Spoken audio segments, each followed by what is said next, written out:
Welcome to Shahi effect. കാര്യങ്ങൾ എനിക്കറിയാം. K-desk ഇന്നത്തെ രീതിയിൽ രൂപീകൃതമായത് കഴിഞ്ഞ സർക്കാരിന്റെ കാലത്താണ്. അത് ധനവകുപ്പ് കണ്ടിട്ടില്ല എന്നൊക്കെ പറയുന്നത് ഒരു അടിസ്ഥാനരഹിതമായ കാര്യമാണ്. ധനവകുപ്പിന്റെ ഒക്കെ അംഗീകാരത്തോടു കൂടിയും ആണ് കെ-ഡെസ്കിന് രൂപം നൽകിയത്. അത് ഇന്നത്തെ രീതിയിൽ പുനഃസംഘടിപ്പിക്കപ്പെട്ടത് എന്റെ ബഡ്ജറ്റ് പ്രസംഗത്തിന്റെ അടിസ്ഥാനത്തിലാണ്. അതുകൊണ്ട് ധനവകുപ്പൊക്കെ അറിയാതാണ് മറ്റുള്ള എന്താണെന്ന് പറയുന്നത് എങ്ങനെയാണെന്ന് എനിക്ക് മനസ്സിലാവുന്നില്ല. ഇതൊക്കെ കൃത്യമായിട്ട് രേഖകളുള്ളതാണ്. രണ്ടാമത് എക്സ് ഒഫീഷ്യോ ആയിട്ടുള്ള ഒരു സെക്രട്ടറിക്ക് ഇങ്ങനെയുള്ള ഉത്തരവുകൾ കൊടുക്കാനുള്ള അധികാരമുണ്ടോ എന്നുള്ളതാണ്.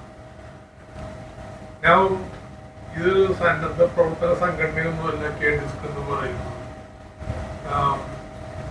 പ്ലാനിംഗ് എക്കണോമിക് ആൻഡ് പ്ലാനിംഗ് അഫയേഴ്സിന്റെ ഡിപ്പാർട്ട്മെന്റിന്റെ ഉപവകുപ്പാണ്. അതിന്റെ സെക്രട്ടറി എക്സ് ഒഫീഷ്യോ ആണ്.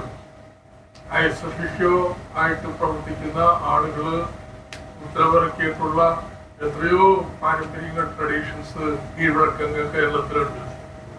കേരളത്തിലെ സയൻസ് ആൻഡ് ടെക്നോളജി കൗൺസിൽ അത് രൂപീകരിച്ചത് അച്യുതന്റെ കാലത്തായിരിക്കുന്ന നോർവേഡ്. ഞാനപ്പോ CDC പഠിക്കുന്നു. അതിന്റെ സെക്രട്ടറി എക്സ് ഒഫീഷ്യോ ആയിരുന്നത് P.K. ഗോപാലകൃഷ്ണനാണ്. Doctor P.K. ഗോപാലകൃഷ്ണനാണ് എന്റെ എക്സ് ഒഫീഷ്യോ സെക്രട്ടറിയും. അതിന്റെ ഉത്തരവുകളും കാര്യങ്ങളും എല്ലാം ഉൾക്കൊണ്ടിരുന്നതാണ്. ഇപ്പോഴത്തെ KM എബ്രഹാം കിഫ്ബിയുടെ CEO ആണ്. കിഫ്ബി സംബന്ധിച്ചുള്ള ഉത്തരവ് അദ്ദേഹത്തോട് ഇറക്കണം.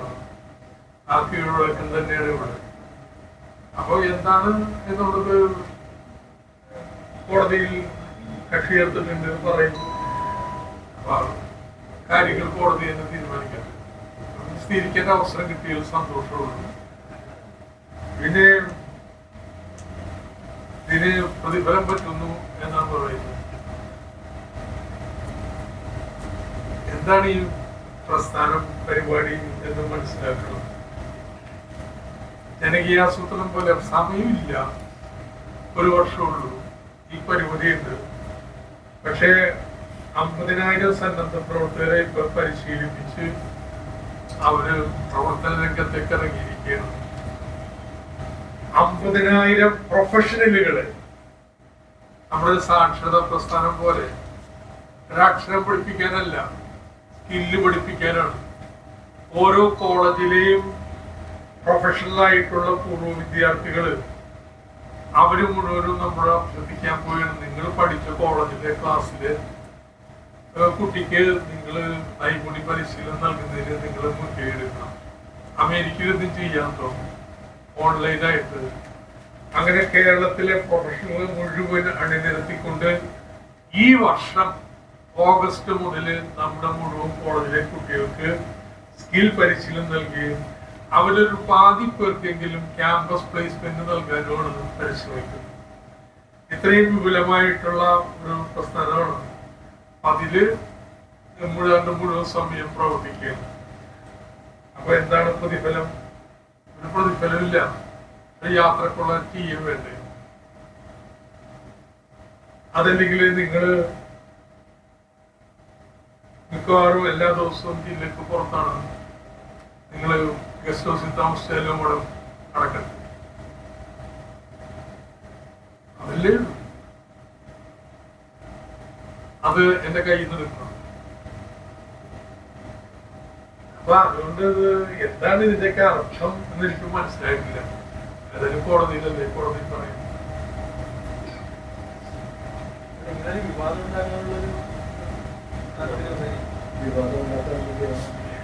ഞമ്മള് വിവാദത്തിനില്ല. ഞാനതുകൊണ്ട് വലിയ സ്വർഗീയത്തിനും വർത്തമാനം പറഞ്ഞില്ലല്ലോ. ഇത് വിവാദം ഉണ്ടാക്കേണ്ട കാര്യമല്ലേ? കേരളത്തിലുള്ള എല്ലാവർക്കും വേണ്ടുന്ന ഒരു കാര്യമാണ്. നമ്മുടെ കുട്ടികളെ മുഴുവൻ ഇപ്പൊ കേരളത്തിലെ സ്ഥിതി എന്താ? ഇവിടെ പഠിച്ചാൽ ജോലി കിട്ടൂല. എങ്ങനെയെങ്കിലും പുറത്തു പോയാല് പഠിക്കാൻ വേണ്ടിയല്ല, ഒരു ജോലി കിട്ടാനുള്ള സാധ്യത കൂടുതലുണ്ടെന്ന് കരുതിയാണ് പോയി. ഇവിടെ ചെയ്യാൻ ശ്രമിക്കുന്നത് എന്താണ്? ഇവിടെ പഠിച്ചാൽ ജോലി കിട്ടുമെന്ന് ഗ്യാരണ്ടി കൊടുക്കാൻ പോയാണ്. എങ്ങനെ സ്കില്ല് പഠിപ്പിക്കുന്നത്? കമ്പനികളോട് ചർച്ച ചെയ്ത് നിങ്ങൾക്ക് എന്ത് സ്കില്ലാ വേണ്ടേ, ആ സ്കില്ലുകളുടെ ഒരു ബൊക്കെയാണ് കുട്ടിക്ക് കൊടുക്കുന്നത്. ഇത് പഠിച്ചാൽ ഇത് ഇങ്ങനെയുള്ള ജോലികൾ കിട്ടാം, ഇത് പഠിച്ചാൽ ഇങ്ങനെയുള്ള ജോലികൾ കിട്ടാം, അത് പഠിക്കും. തുടക്ക വർഷം എന്നുള്ള രീതിയിൽ 2 ലക്ഷം കുട്ടികൾക്കെങ്കിലും ക്യാമ്പസ് പ്ലേസ്മെന്റ് നമ്മൾ കൊടുക്കും. ഇത് എല്ലാവരുടെയും കൂടി പരിപാടിയാവണം. അതുകൊണ്ട് വിവാദം ഉണ്ടാക്കാതെ പോകണമെന്നുള്ളതാണ്. എല്ലാവർക്കും താല്പര്യം ഉണ്ടാവുന്ന കാര്യമില്ലേ കുട്ടികൾക്ക് ഇങ്ങനെ ജോലി കിട്ടുന്നത്. ഇത് ഓരോ വർഷം കഴിയുന്നതോറും കാര്യങ്ങൾ കൂടുതൽ മെച്ചപ്പെടും. അല്ലെങ്കിൽ നിങ്ങൾ വേറൊരു കാര്യം നോക്കൂ, കേരളത്തില് തൊഴിൽ ചെയ്യാൻ പ്രായമുള്ള പുരുഷന്മാര് ഒരു 15 വയസ്സിനും 65 വയസ്സിനും ഇടയ്ക്കുള്ള പുരുഷന്മാര് 70% പേര് ഇന്ന് ജോലി ചെയ്യുന്നുണ്ട്. നിങ്ങൾക്കറിയോ, സ്ത്രീകളില് 25% ജോലി ചെയ്യുന്നുണ്ട്.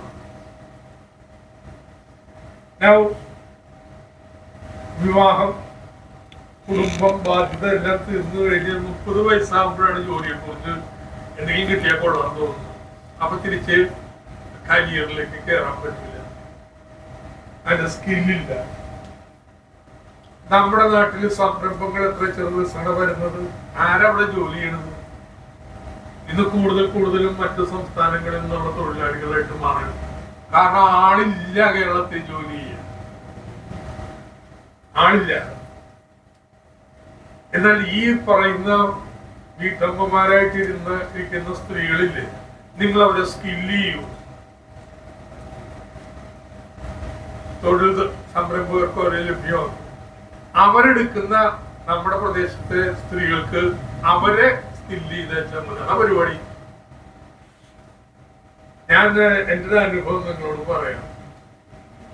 തൃശ്ശൂർ ഇതിന്റെ വലിയ മീറ്റിംഗ് നടന്നുകൊണ്ടിരിക്കുമ്പോ ഒരു സ്ത്രീ എന്റെ അടുത്ത് കൊണ്ട് കുട്ടിയെ തോളത്തിട്ടുണ്ട്. എന്നിട്ട് അവര് എന്നോട് ചോദിക്കണം, ഒരു 5 വയസ്സ് കഴിഞ്ഞിട്ട് കുട്ടിക്ക് കേട്ടോ, കൊച്ചുകുട്ടിയൊന്നും അല്ല, അവർ ഉറങ്ങാണ്. സാറേ, ഒരു ഹരിതകർമ്മ സേനയില് ജോലി തരപ്പെടുത്തി ജോലി. ഞാൻ പറഞ്ഞ അത് എങ്ങനെയാണ് ഇതെന്ന് നമ്മുടെ പഞ്ചായത്തൊക്കെ എല്ലാം തീരുമാനിക്കണേ. അപ്പൊ നിങ്ങൾ എന്താ പഠിച്ചിട്ടുള്ളേ? MSc ബയോടെക്നോളജി, അതിൽ തന്നെ മുന്തിയതുകൊണ്ടായി ഇൻഫോർമാറ്റിക്സ്. അപ്പോ കല്യാണം കഴിഞ്ഞ് പിന്നെ കുട്ടികൾക്ക് ഇത്രയാണോ ഒരേ ജോലിക്കൊന്നും പോകാൻ പറ്റിയില്ല. അപ്പൊ ഞാൻ ചോദിച്ചു, മണ്ണുത്തിലാണ് അവിടെ ഇഷ്ടംപോലെ നഴ്സറീസിനുള്ള ബയോടെക്നോളജി അല്ലേ, നിങ്ങളൊന്ന് പോയിട്ട് അത് ജോലി അന്വേഷിച്ചൂടെ? അവര് പറയണേ, സാർ അത് ബഡിങ്ങും ഗ്രാഫ്റ്റിങ്ങും ഒക്കെയാണ് ഇവിടെ വേണ്ടേ. എനിക്കറിഞ്ഞൂടാ. ബയോടെക്നോളജി MScക്കാർക്ക് 2 ആഴ്ച മതിയായിട്ടത് പഠിപ്പിച്ചു കൊടുക്കാനായി. ഈ പുരുഷന്മാരെക്കാൾ വിദ്യാഭ്യാസത്തിനും കുറവുണ്ട് വീട്ടമ്മമാരായിരിക്കുന്ന സ്ത്രീകൾക്ക്. ഈ ലളിതമായ കാര്യം ചെയ്യാൻ പോണെന്ന് ഈ നാട്ടിലുള്ള മുഴുവൻ ചെറുകിട സംരംഭങ്ങളോട് അവര് റിസോർട്ടുകളാവാം, ലാബാവാം, ഹെയർ കട്ടിങ്, ബ്യൂട്ടിഫിക്കേഷൻ സർവീസ്, ഇപ്പൊ എല്ലാം മുടക്കേണ്ടി കാര്യമില്ല. ഇങ്ങനെയുള്ളതെല്ലാം ശരി. അവരോട് ചോദിക്കുന്നു, നിങ്ങൾക്ക് ഇഷ്ടമുള്ള ആളെ എടുത്തോ എന്ന പ്രദേശം, നമ്മൾ ഇടപെടുന്നില്ല. നിങ്ങൾക്ക് കണ്ടെത്താൻ പറ്റിയില്ലെങ്കിൽ ഞങ്ങൾ കണ്ടെത്തി തരാം. നിങ്ങൾ തെരഞ്ഞെടുത്തു കഴിഞ്ഞാൽ നിങ്ങൾക്ക് എന്ത് സ്കില്ല് വേണോ അത് പരിശീലിപ്പിച്ചു തരും. 1 മാസമോ 2 മാസമോ എടുത്തിട്ട്. അക്കൗണ്ടൻസി വേണം, ശരി, പരിശീലിപ്പിക്കാം. നിങ്ങളുടെ പ്രോഗ്രാം പഠിപ്പിക്കാം, എല്ലാം ചെയ്യാം. ഇതിനാണ് ഈ മെന്റർമാരൊക്കെ വരുന്നത്. എല്ലാ സ്ഥലത്തും ഇങ്ങനെയുള്ള മെന്റർമാരെ കണ്ടെത്തുന്ന അവരെയൊക്കെ ഉപയോഗിച്ചിട്ട് നമ്മൾ പരിശീലിപ്പിക്കാൻ പോയിരുന്നു. ഇതാണ് പരിപാടി. അപ്പൊ ഇതുകൊണ്ട് എല്ലാവരും വേണം.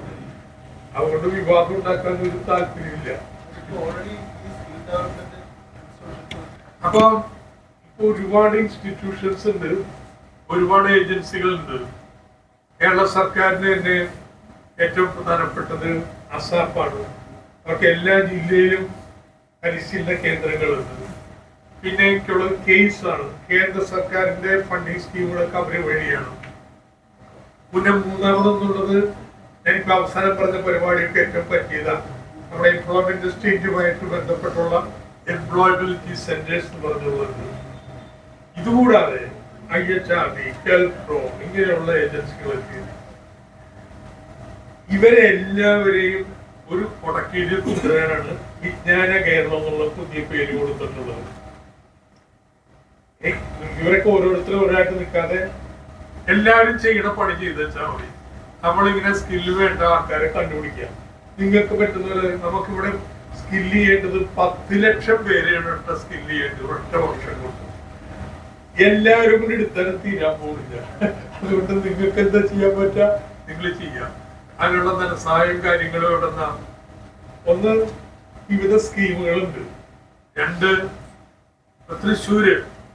തൃശ്ശൂരിലെ തദ്ദേശ ഭരണ സ്ഥാപനങ്ങള് 6.5 കോടി രൂപ സ്കില്ലിങ്ങിന് വേണ്ടി മാറ്റിവെച്ചത്. ഇത് തികഞ്ഞില്ലെങ്കിൽ ഇനിയും കൂടുതൽ വരും. ഇതുപോലെ കേരളത്തിലെ തദ്ദേശ ഭരണ സ്ഥാപനങ്ങൾ മാറ്റിവെക്കുകയാണ്. അവരാണ് ഇതിന് മുൻകൈ എടുക്കുന്നത്. അപ്പൊ ഈ പേര് കൊടുത്തിരിക്കുന്നത് തന്നെ വിജ്ഞാന കേരളം എന്നുള്ള പുതിയ പേര് കൊടുത്തത് തന്നെ എല്ലാ പേരെയും ഒരുമിച്ച് കൊണ്ടുവരാൻ വേണ്ടിയിട്ടാണ് ചെയ്തിരിക്കുന്നത്.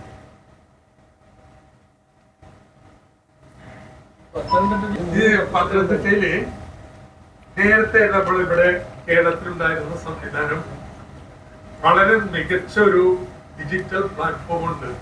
Digital work force management system എന്ന് പറഞ്ഞു. അതിലെ തൊഴിൽ വേണ്ടവർക്കൊക്കെ രജിസ്റ്റർ ചെയ്യാം. അങ്ങനെ കുടുംബശ്രീകളുമായി എടുത്ത് 18 ലക്ഷം പേര് രജിസ്റ്റർ ചെയ്തിട്ടുണ്ട്. അവരെ കുറിച്ചുള്ള ഏതാണ്ട് എല്ലാ വിവരവും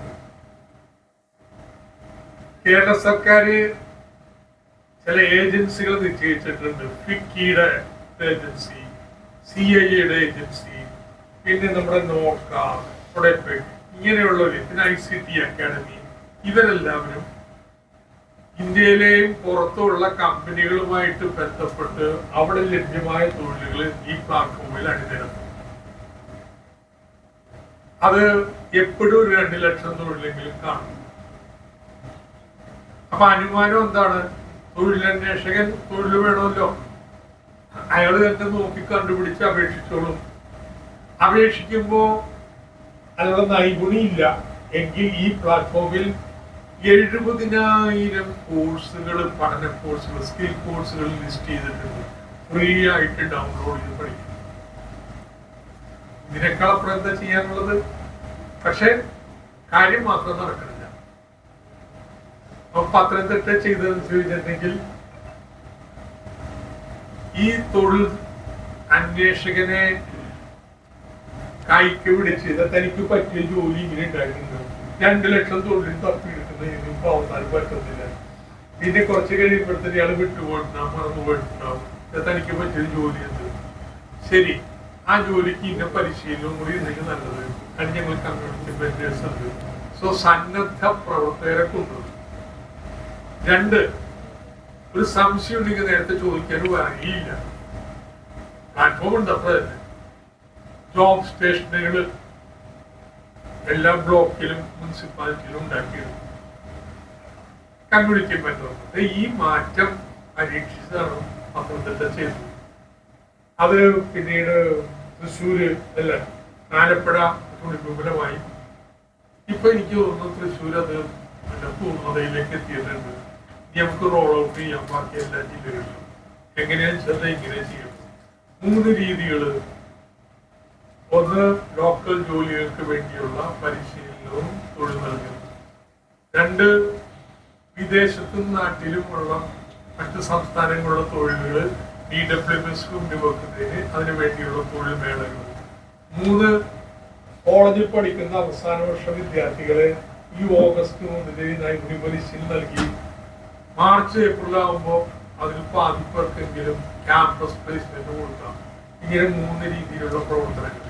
അപ്പൊ പത്തനംതിട്ട തന്നെ തുടക്കം ഇവിടെ ഇത്രം വരെ എത്തിച്ചത്. ആരും ഞാൻ 6,000, പിന്നെ 1,000 കൂടി പ്രത്യേകിച്ച് 7,000 ഒക്കെ ഇട്ട് ഞാൻ പോയത്.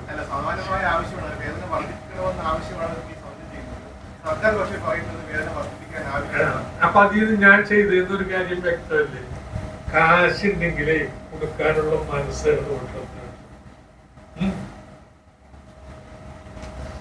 ഞാൻ 6 വർഷം ആര് സമരം ചെയ്തിട്ടാ കാശിട്ട് കൊടുത്തു.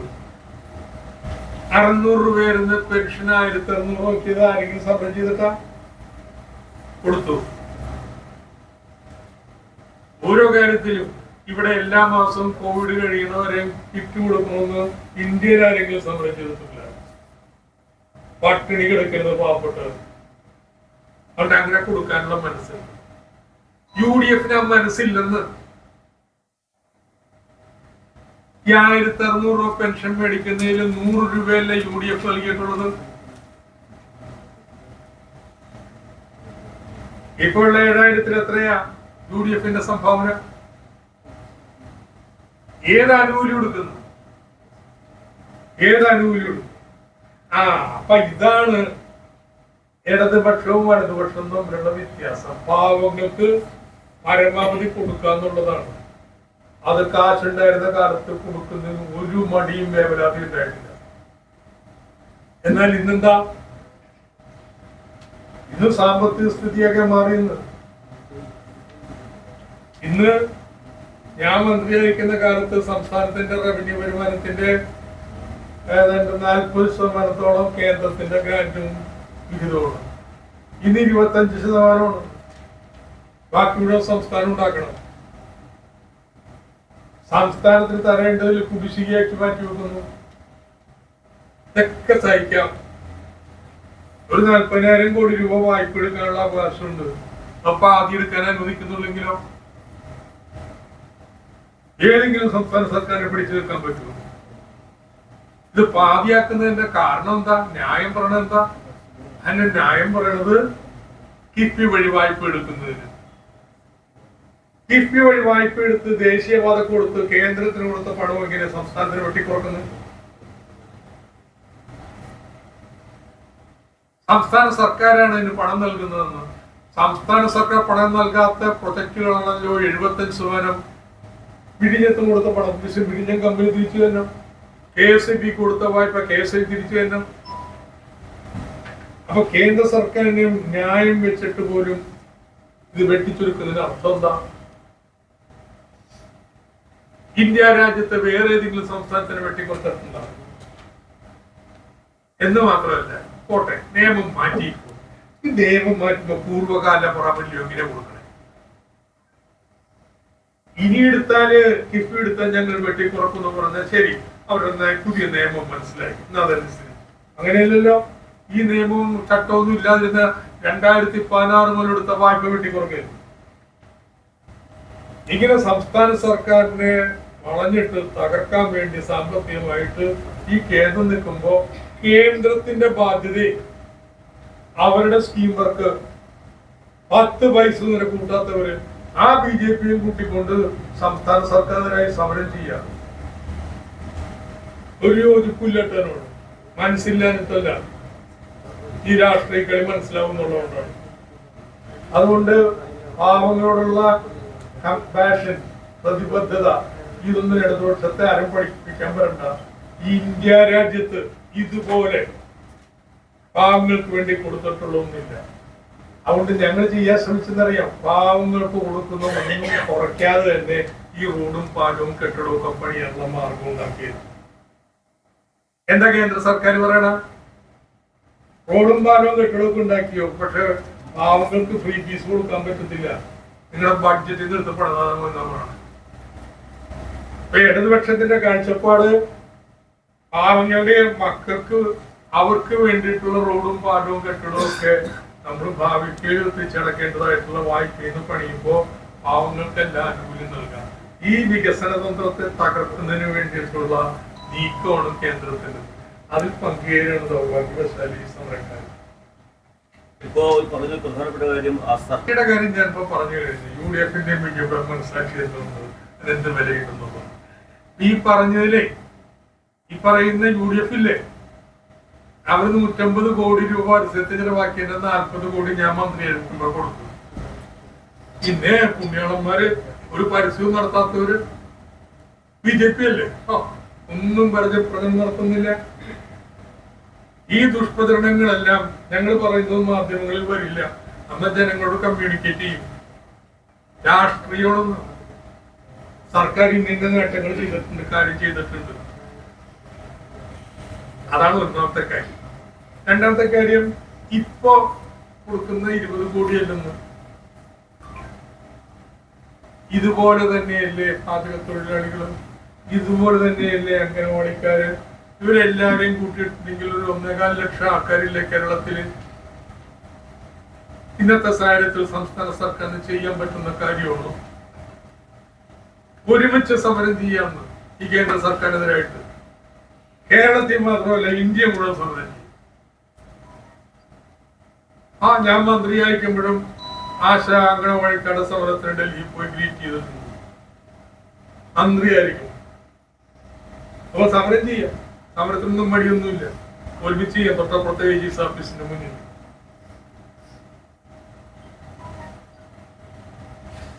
ഇതില് ഒരു കാര്യം കൂടി അനിവാര്യമായിട്ടുള്ള ചെലവുകളുണ്ട്.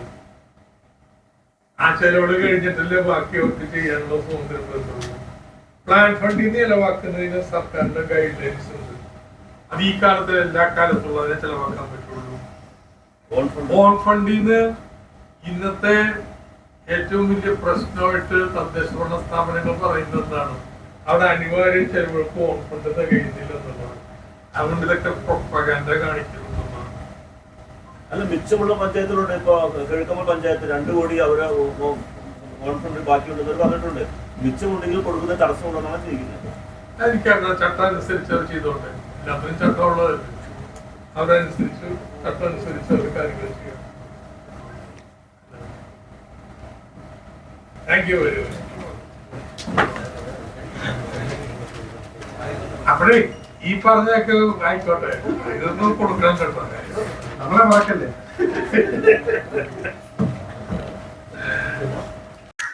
കൂടുതൽ വിശേഷങ്ങളുമായി വീണ്ടും കാണാം. അതുവരെ ഏവർക്കും നന്ദി, നമസ്കാരം.